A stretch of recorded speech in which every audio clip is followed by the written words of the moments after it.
My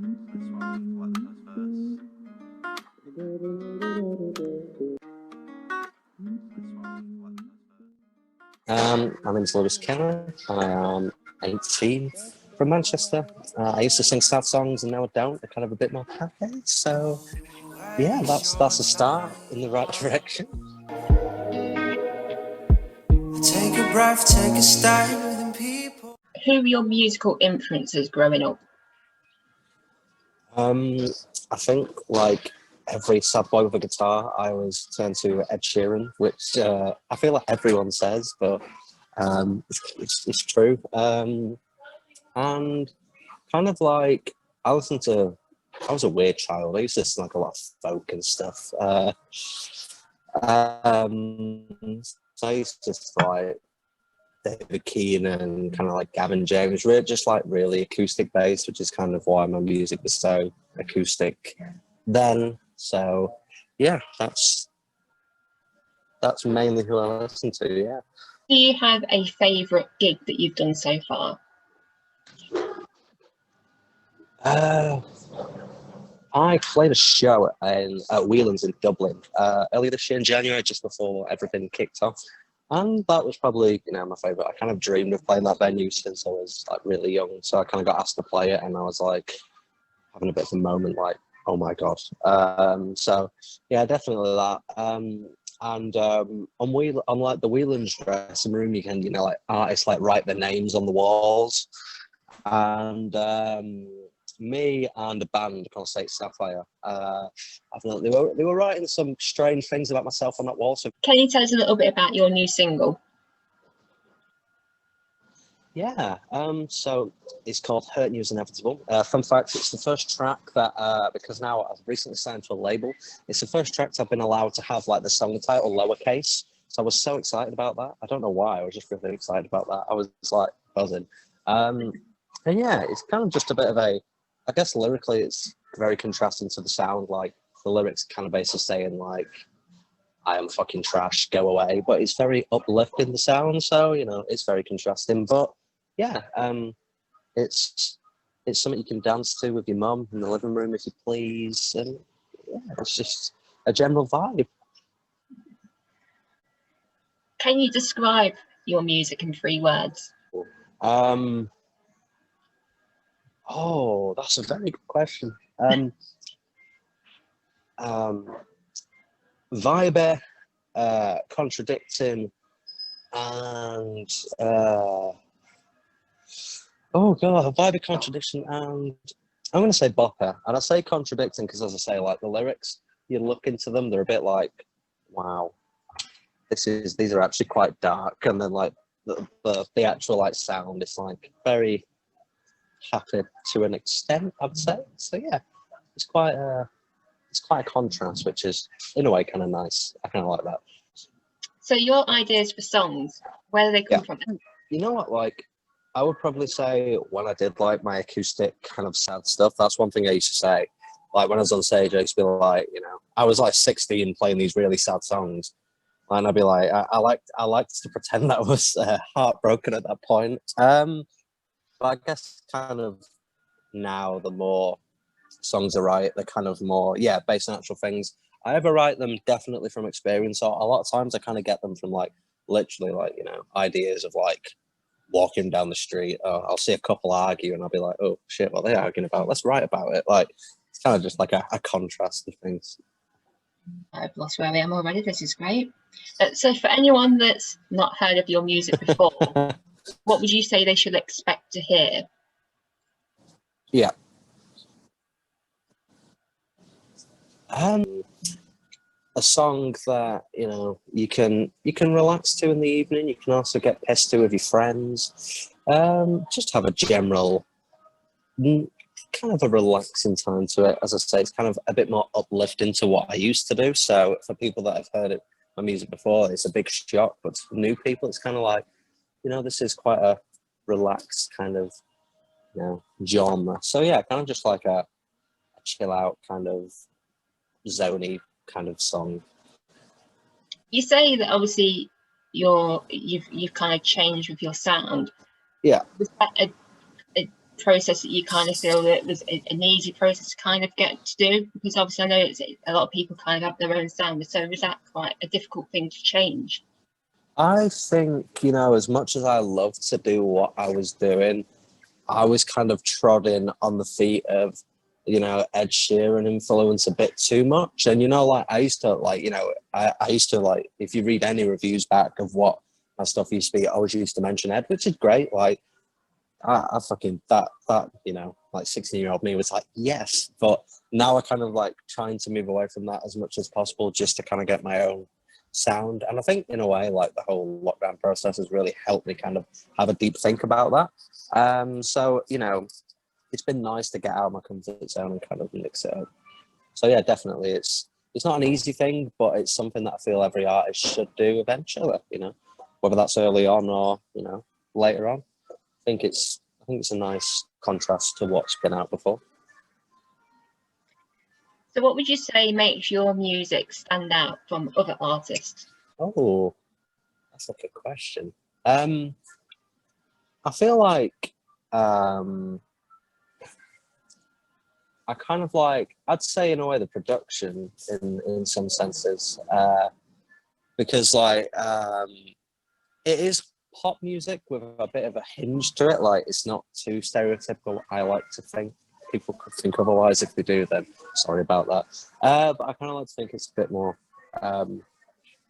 It's dynamic. It's kind of mixing in two genres into one in a sense, and I kind of think like I focus lyrically quite a lot.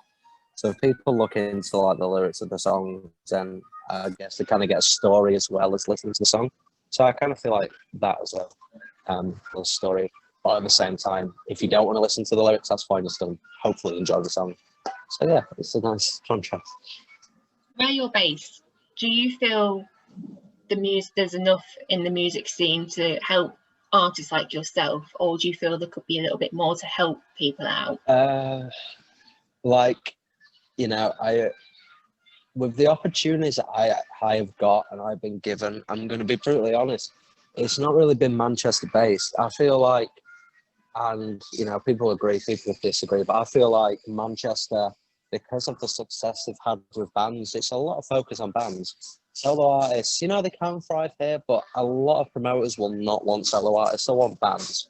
And, you know, for me personally, I've not got as many opportunities in Manchester as I have, say, London or even Dublin. So, like, well, there's like cities like Glasgow, which I feel really do take a thrive on solo artists. I feel like Manchester's more band based, which I can understand why with, you know, the names here. But yeah, personally, I think it's more band based than solo here. But there are opportunities every now and again. Yeah. So definitely, yeah.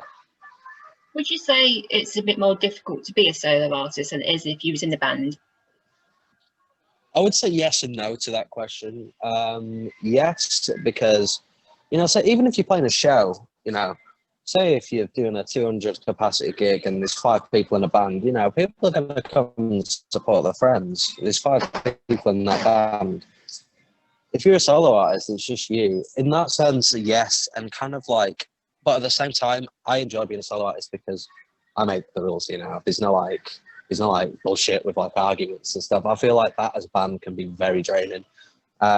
So I think yes, but at the same time, no. So I think yes, like it is just with kind of functioning as a musician, but no, because like, you know, bands and communication is key, and I don't know how someone can do it. Do you have any more music coming up soon?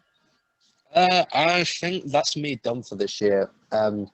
I was meant to release something in November, but the single that just came out got pushed back, and we were kind of thinking like, if it's not a Christmas song, then we may as well leave it till next year. So January and then February, there's going to be like a project coming. So that's me done for this year, but next year, yes, there is. You've mentioned a little bit there, but what are your plans for the rest of this year and also for next year? I think the plans for me this year are kind of just focusing on where I want to be for the next set of songs now. Like, these set, they're done now, so it's kind of just focusing and writing on the next set, you know, that could be me going back to more acoustic.